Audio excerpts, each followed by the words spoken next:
గణేష్ మండపాలకు పోలీసులు అనుమతి తప్పనిసరిగా తీసుకోవాలని నిజాంపేట ఎస్ఐ శ్రీనివాస్ రెడ్డి అన్నారు. ఈ మేరకు నిజాంపేట మండల కేంద్రంలోని హనుమాన్ దేవాలయం వద్ద గ్రామ యువకులు, కుల సంఘాల వారి ఆధ్వర్యంలో పీస్ కమిటీ సమావేశం నిర్వహించారు. ఈ సందర్భంగా ఆయన మాట్లాడుతూ వినాయక చవితి, మిలాద్ ఉన్నబి పండుగలను శాంతియుత వాతావరణంలో జరుపుకోవాలన్నారు. వినాయక విగ్రహాల ఏర్పాటు కొరకై పోలీస్ స్టేషన్ పరిధిలో అనుమతి తప్పనిసరిగా పొందాలన్నారు. మండపాల నిర్వాహకులు పోలీస్ స్టేషన్ లింక్ ఫామ్ ను అప్లై చేసి అనుమతి పొందాలని, మండపాల వద్ద 2 వాలంటీర్లను ఏర్పాటు చేసుకోవాలన్నారు. వినాయక విగ్రహ ప్రతిష్ఠ మొదలుకొని నవరాత్రి ఉత్సవాలు ముగిసే వరకు ఎలాంటి అవాంఛనీయ సంఘటనలు జరగకుండా చూసుకోవాల్సిన బాధ్యత మండప నిర్వాహకులదేనని, ప్రజలకు ఇబ్బంది కలగకుండా నడుచుకోవాలని, భక్తి శ్రద్ధలతో వినాయక చవితి వేడుకలను జరుపుకోవాలని గ్రామస్తులకు, యువకులకు సూచించారు.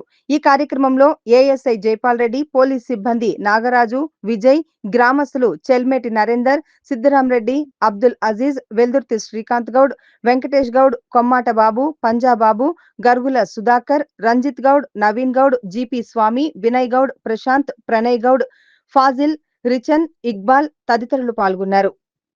మండల పరిధిలో ఏర్పాటు చేయటువంటి మండపాలను మరి పీస్ కమిటీ సంబంధించి కార్యక్రమం నిర్వహించడం జరిగింది.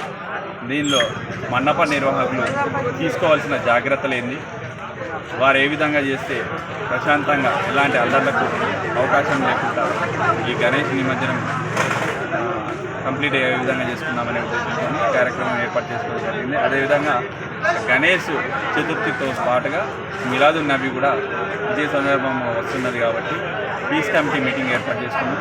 ప్రతి ఒక్కరు కూడా గణపతులకు పర్మిషన్ తీసుకోవడానికని చెప్పేసి మనం ఒక లింకును పంపించాము. దానిలో అందరూ కూడా ఫామ్ను ఫిల్ చేసి పోలీస్ స్టేషన్లో అప్పగించాలని చెప్పేసి ఈ సందర్భంగా తెలియజేయడం జరిగింది.